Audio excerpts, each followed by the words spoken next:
Hello दोस्तों, welcome back. तो आप लोग का स्वागत है हमारे चैनल पर। होप कि आप लोगों ने प्रीवियस लेक्चर्स देखे होंगे। अगर आप लोगों ने प्रीवियस लेक्चर्स देखे हैं तो यहाँ पर बेहतर तरीके से आप लोगों को समझ में आएगा। तो चलिए हम लोग एक्सरसाइज की तरफ बढ़ते हैं। मैंने आप लोगों को बोला भी था कि इस प्रॉब्लम को, इस एक्सरसाइज को आप लोग अटेम्प्ट करके आइएगा। आप लोग अटेम्प्ट किए होंगे। तो चलिए बढ़ते हैं एक्सरसाइज की तरफ। जे अक्षर से प्रारंभ होने वाले वर्ष के सभी महीनों का संग्रह।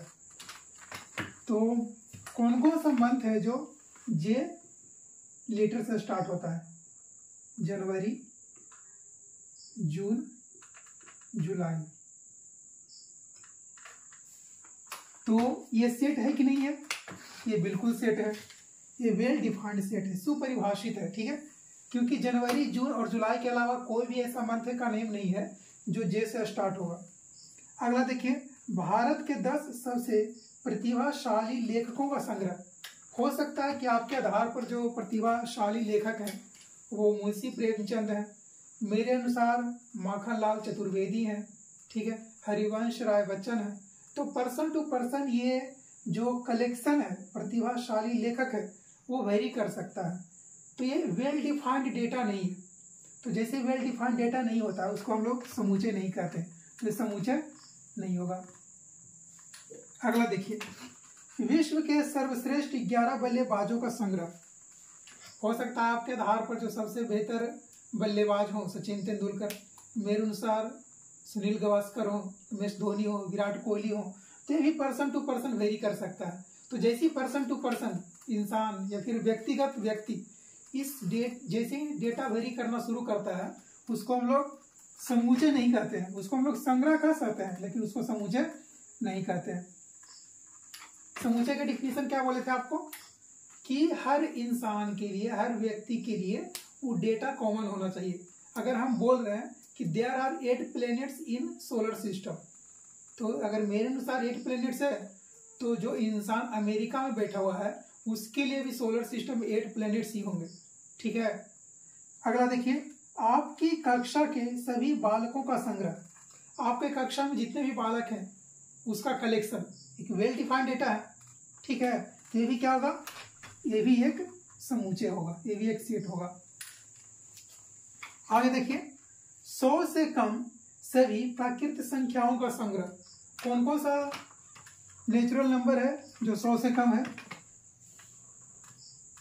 1, 2, 3, कहाँ तक? 100 तक। ठीक है, ये वेल डिफाइंड डेटा है। हर किसी के लिए डेटा सेम होगा। तो ये क्या होगा? एक समूचे होगा। आगे का देखिएगा, लेखक प्रेमचंद द्वारा लिखित उपन्यासों का संग्रह। तो आप लोगों को पता है कि लेखक प्रेमचंद कौन कौन सा उपन्यास लिखे थे? गोदान लिखे थे, बूढ़ी काकी, नमक का दरोगा। तो ये वेल डिफाइंड डेटा है। ठीक है, तो ये भी क्या होगा? ये भी एक समूचे कहलाएगा। यहां तक आप लोग को समझ में आया होगा। अगला क्वेश्चन देखिए, सभी सम पूर्णांकों का संग्रह। अब कौन कौन सा सम पूर्णांक होता है? आप लोग सम पूर्णांक देख सकते हैं, जैसे 2, 4, 6, 8 ... इन्फिनिटी तक। तो ये क्या है? ये भी एक वेल डिफाइंड डेटा है, सुपरिभाषित संग्रह। अगला क्वेश्चन देखिए, इस अध्याय में आने वाले प्रश्नों का संग्रह। तो ये भी तो एक स्पेसिफिक डेटा है। इस अध्याय में कौन कौन सा प्रश्न है आपके सामने है, तो ये क्या होगा? एक सुपरिभाषित संग्रह होगा। तो ये भी एक समूचे कहलाएगा। विश्व में सबसे खतरनाक जानवरों का संग्रह। ये क्या होगा? आप लोग कमेंट करके बताइए। ये संग्रह, ये संग्रह तो है बट ये समूचे नहीं है। क्यों समूचे नहीं है? क्योंकि हो सकता है कि आपके अनुसार, आपके पर्सपेक्टिव से जो सबसे खतरनाक जानवर है वो सांप हो।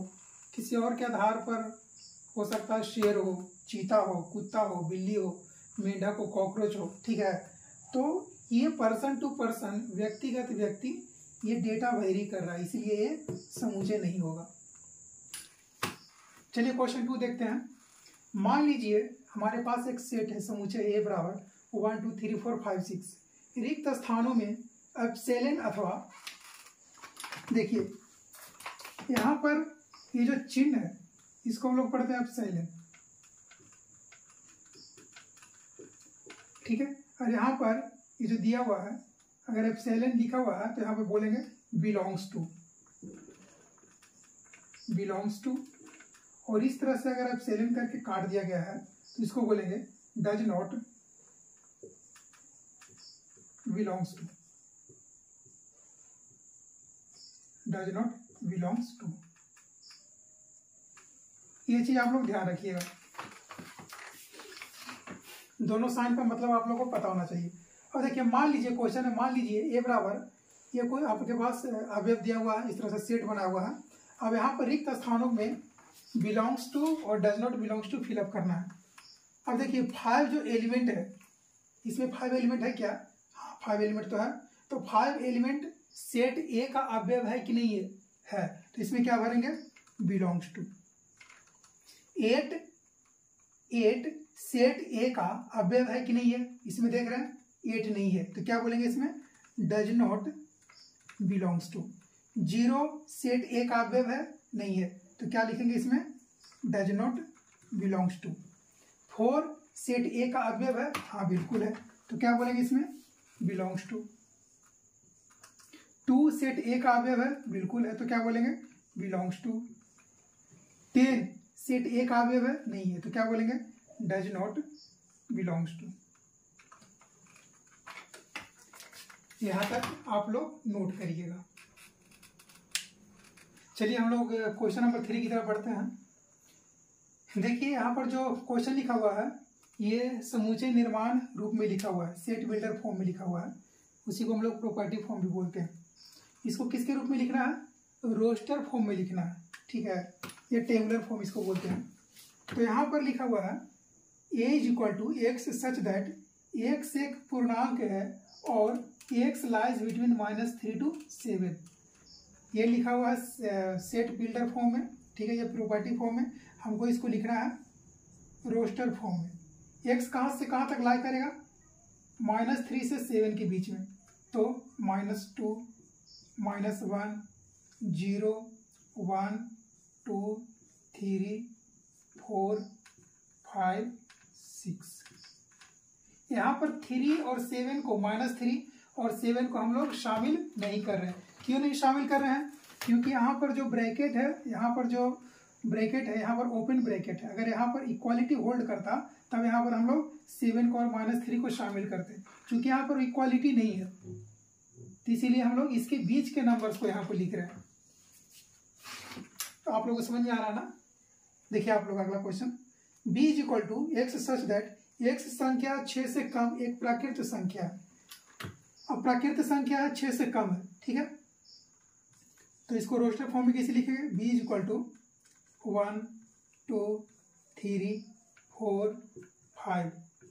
क्या बोला? 6 से कम, ठीक है, 6 के बराबर नहीं बोला, 6 से कम प्राकृत संख्या 1 2 5। आप लोग समझ में आया? अगला क्वेश्चन देखिए, c is equal to x such that x 2 अंकों की ऐसी प्राकृत संख्या है जिसके अंकों का योग 8 है। 2 अंकों का प्राकृत संख्या, जैसे कौन कौन सा 2 अंक है जिसके अंकों का योग 8 होना चाहिए? अगर हम बोले 1 7, इसके अंकों का योग कितना है? 8 है, ठीक है। इसी प्रकार अगर बोले 4 4, इसके अंकों का योग कितना है? 8 है। 4 + 4 1 + 7 6 2, इसके अंकों का योग कितना है? 8 है। 2 6, अंकों का योग कितना है? 8 है। 7 1, अंकों का योग कितना है? 8 है। 5 3 3 5। इस तरह से कुछ डेटा कलेक्ट होगा, इसको हम लोग रोस्टर फॉर्म में लिखेंगे, जिसके अंकों का योग कितना निकल के आ रहा है? 8 निकल के आ रहा है, ठीक है। आप लोग समझ में आया? अगला क्वेश्चन है, d is equal to x such that x एक अभाज्य संख्या है जो संख्या 60 की भाजक है, ठीक है। तो 60 का कौन कौन सा भाजक है? 2 से 30, 2 से 15, 3 से 5, 5 से 1, ठीक है।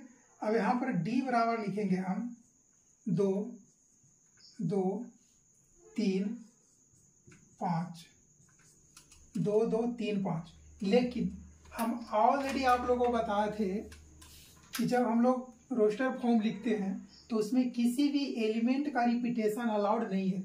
किसी भी अवयव को हम एक से ज़्यादा बार रिपीट नहीं कर सकते हैं। चूँकि यहाँ पर दो बार आ रहा है तो यहाँ पर 2 को हम एक ही बार लिखेंगे। तो D बराबर 2 3 5, ये आपका आंसर होगा। अगला देखिए, E is equal to trigonometry शब्द के सभी अक्षरों का समुच्चय। ठीक है, ये लिखा हुआ है आपका समुच्चय निर्माण विधि में, मतलब सेट बिल्डर फॉर्म में लिखा हुआ है। इसको लिखना है रोस्टर फॉर्म में। तो कैसे लिखेंगे? क्योंकि रोस्टर फॉर्म में किसी भी एलिमेंट को एक से ज़्यादा बार रिपीट नहीं कर सकते हैं। आप लोग देख सकते हैं कि टी 2 बार आ रहा है, R 2 बार आ रहा है, R G एक ही बार आ रहा है, O 2 बार आ रहा है, O N 1 बार आ रहा है, M 1 बार आ रहा है, E 1 बार आ रहा है, Y एक ही बार आ रहा है। अब देखिए यहाँ पर कौन कौन सा एलिमेंट रिपीट हो रहा है? T R O, ठीक है, ये सब 2 बार रिपीट हो रहा है। तो हम इसको रोस्टर फॉर्म में कैसे लिखेंगे? T R I G O N। अब चूंकि O एक बार ऑलरेडी लिख चुके हैं तो N के बाद O नहीं लिखेंगे हम। N के बाद M के बाद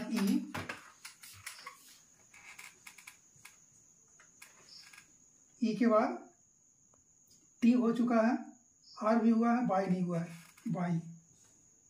ये आपका हुआ रोस्टर फॉर्म में। ठीक है, अगला देखिए, F is equal to better शब्द के सभी अक्षरों का समुच्चय।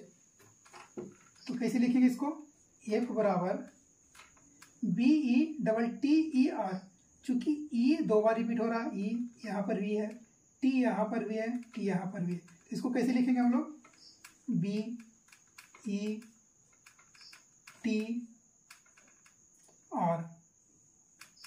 ये आपका हुआ रोस्टर फॉर्म, BETTER। ठीक है, चलिए अगला क्वेश्चन देखते हैं। यहाँ तक आप लोगों को समझ में आ रहा है? अगर समझ में आ रहा है तो कमेंट में यस लिखिए और अपने दोस्तों के साथ शेयर करिए। चलिए अगले क्वेश्चन की तरफ हम लोग बढ़ते हैं। क्वेश्चन नंबर 4, यहाँ पर हमारे पास जो सेट दिया हुआ है वो रोस्टर फॉर्म में दिया हुआ है और इसको किस में कन्वर्ट करना है? सेट बिल्डर फॉर्म में, समुच्चय निर्माण रूप में इसको चेंज करना है। अब देखिए सबसे पहला क्वेश्चन, ए बराबर, ये कोई सेट मान लेते हैं, ए बराबर कितना है? 3 3 दूनी 6, 3 तिया 9, 3 चौ 12। ठीक है, तो ये किस तरह से वेरी कर रहा है? जो हमारे पास अवयव है वो किस तरह से वेरी कर रहा है?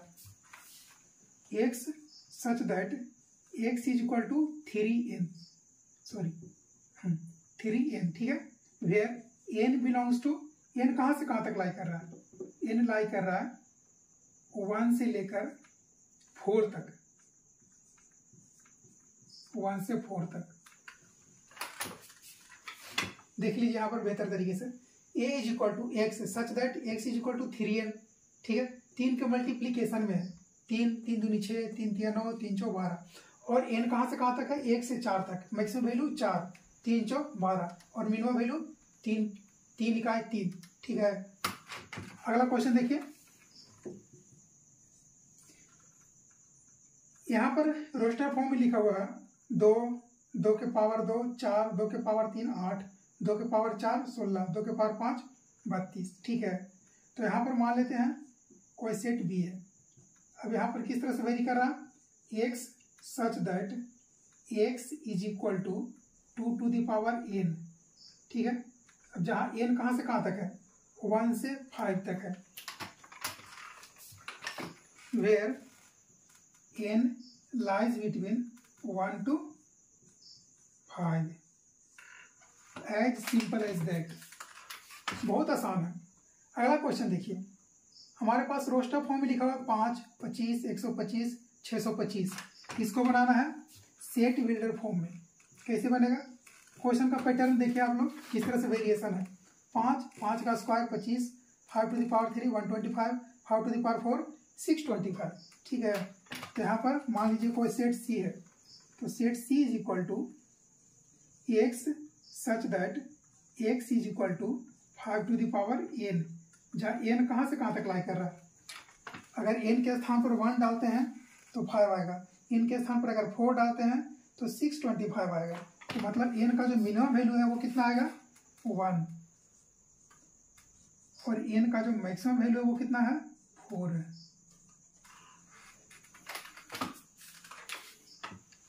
समझ में आ रहा है ना, कुछ ज़्यादा फास्ट तो नहीं हो रहा है। चलिए अगला क्वेश्चन देखते हैं। रोस्टर फॉर्म में लिखा हुआ है 2, 4, 6, 8, 10, 12, इस तरह से 2 के मल्टीप्लीकेशन में, 2 के गुणांक में संख्या लिखा हुआ है। अब इसको बनाना है समूचे निर्माण रूप में। कैसे करेंगे, मान लीजिए कोई सेट डी है x such that x is equal to कितना है 2n, 2 के मल्टीप्लीकेशन में, जहाँ n कहाँ से कहाँ तक है, n 1 से इंफिनिटी तक है, where n is greater equal to 1। n कहाँ से कहाँ तक है, n 1 से बड़ा है, 1 या 1 के बराबर है या 1 से बड़ा है, ठीक है। 1 से बड़ा मतलब कहाँ तक है पता नहीं, उतना लिखने का मतलब कि 1 से बड़ा अनंत तक जा सकता है वो। अगला देखिए 1, 4, 9, मतलब 1 के स्क्वायर 1, 2 के स्क्वायर 4, 3 के स्क्वायर 9, इस तरह से 10 के स्क्वायर 100। तो मतलब यहाँ पर स्क्वायर कर रहा है, तो ई बराबर सेट ई बराबर x such that x is equal to n square. अब एन स्क्वायर, अब एन कहाँ से कहाँ तक वेरी कर रहा है, अगर 1 एन के स्थान पर 1 डालते हैं 1 स्क्वायर 1, 2 डालते हैं 2 स्क्वायर 4, तो मतलब एन वेरी कर रहा है 1 से मिनिमम वैल्यू 1 और मैक्सिमम वैल्यू 10।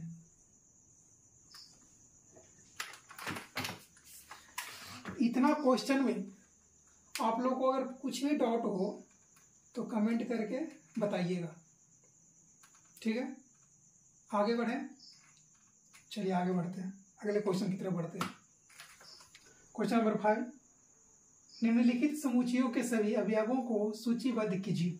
मतलब यहाँ पर सेट बिल्डर फॉर्म में लिखा हुआ है और इसको हम लोग को रोस्टर फॉर्म में लिखना है, ठीक है। तो देखिए A is equal to x such that X एक विषम प्राकृत संख्या है। एक्स कैसा संख्या है, विषम है, प्राकृत संख्या। तो हम लोग कह सकते हैं ए बराबर 1, 3, 5, 7, 9, कहाँ तक, अनंत तक। अगला देखिए, यहाँ पर ये समझ में आया आप लोग को। क्वेश्चन नंबर बी में देखिए एक्स सच दैट एक्स एक पूर्णांक है जो कहाँ से कहाँ तक लाई कर रहा है, -1/2 से 9/2 के बीच में लाई कर रहा है। तो क्या करेंगे, बी बराबर, अब -1/2 से 9/2 के बीच में कितना पूर्णांक संख्या है, -1/2, ये तो नहीं है, ठीक है। 0/2 कितना होगा 0, फिर 1/2, 2/2 1, 3/2, 4/2 2, 5/2 6/2 3, 7/2 8/2 4, ये लास्ट हो जाएगा, ठीक है। तो -1/2 से 9/2 के बीच में कितना पूर्णांक संख्या होगा, ये सब होगा। समझ में आ रहा है, हम सबको डिवाइड करके देख रहे हैं, चेक कर रहे हैं कि कौन कौन से वैल्यू पर अपना पूर्णांक इंटीग्रल वैल्यू आ रहा है। क्वेश्चन नंबर 3 देखिए, C is equal to x such that X एक पूर्णांक है जहाँ एक्स स्क्वायर लेस और इक्वल टू 4 होना चाहिए। एक्स एक ऐसा पूर्णांक है जिसका वैल्यू, जिसको हम लोग स्क्वायर करेंगे तो उसका वैल्यू लेस और इक्वल टू 4 होना चाहिए। क्वेश्चन नंबर 3 सी बराबर, अब कौन कौन से वैल्यू को, कौन कौन से नंबर को स्क्वायर करने पर 4 आएगा। हम लोग क्या दिया हुआ, पूर्णांक दिया हुआ। पूर्णांक मतलब धनात्मक पूर्णांक भी हो सकता है और ऋणात्मक पूर्णांक भी हो सकता है। अगर -2 का स्क्वायर करेंगे, -2 का स्क्वायर करेंगे तो कितना आएगा 4 आएगा, ठीक है। -1 का स्क्वायर करेंगे तो हमेशा लेस देन 4 आएगा, तो -1। 0 का स्क्वायर करेंगे लेस देन 4 आएगा, 1 का स्क्वायर लेस देन 4 आएगा, 2 का स्क्वायर लेस देन 4 आएगा, 3 का स्क्वायर करेंगे तो 9 हो जाएगा, ग्रेटर देन 4 हो जाएगा। तो मेरे पास ये सब एलिमेंट आएगा, -2 -1 0 1 2। ठीक है, चलिए अगला क्वेश्चन देखते हैं। D is equal to x such that X लोएल शब्द का अक्षर है। इस तरह से क्वेश्चन आप लोगों को ऑलरेडी बता चुके हैं। देखिए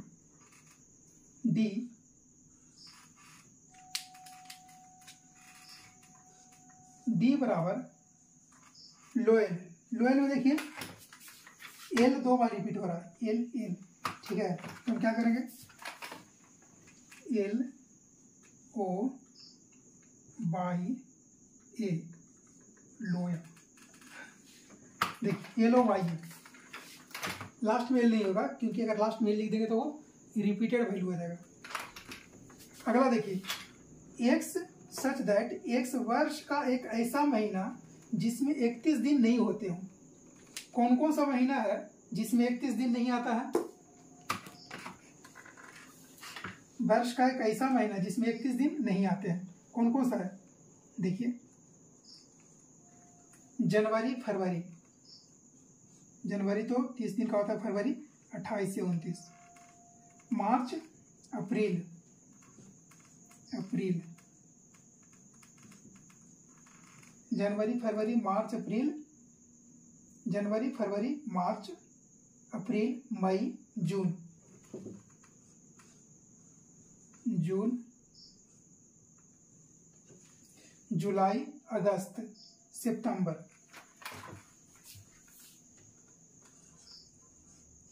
सितंबर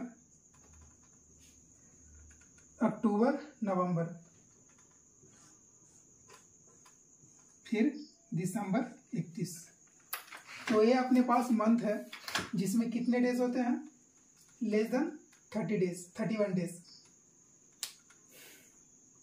एक्स सच दैट एक्स अंग्रेजी वर्णमाला का एक ऐसा व्यंजन है जो के से पहले आता हो। तो के से पहले आने वाले कौन कौन से वर्णमाला है अंग्रेजी में?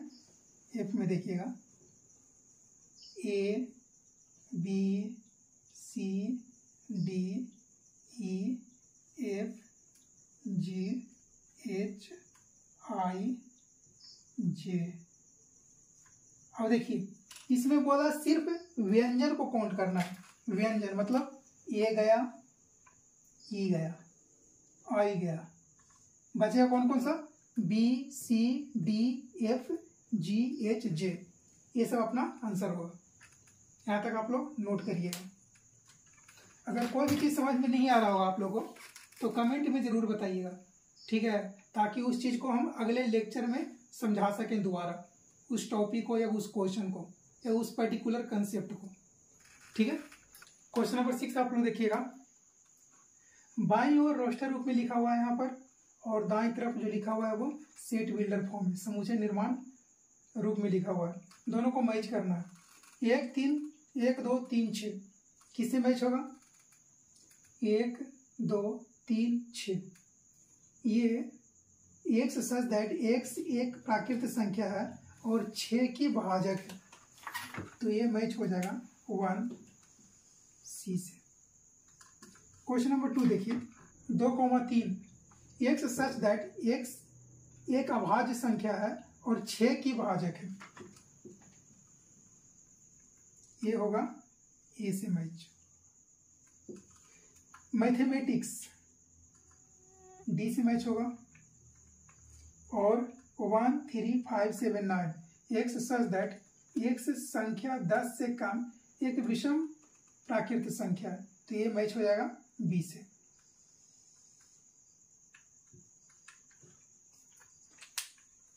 आप लोगों को आज का लेक्चर बेहतर तरीके से समझ में आया होगा। यहाँ तक आप लोग बेहतर तरीके से सीख गए होंगे। इस चीज़ को आप लोग दोबारा प्रैक्टिस करिएगा ताकि इस चीज़ को दोबारा कभी भूल ना सकें।